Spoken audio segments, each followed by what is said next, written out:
එළිය සඳ වෙලා සීතරයක පාළුවේ උණුහුමක් වුණා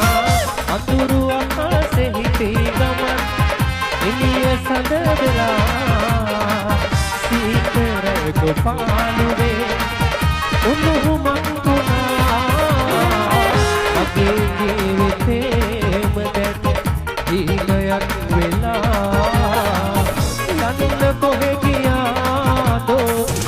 රත්තරන් නොයා අතක නැත්ත ආදරෙන් උන්නලන් වෙලා අවස තිස්සේ පුරා කතා කළ ඔයා ඇත්ත කොහෙ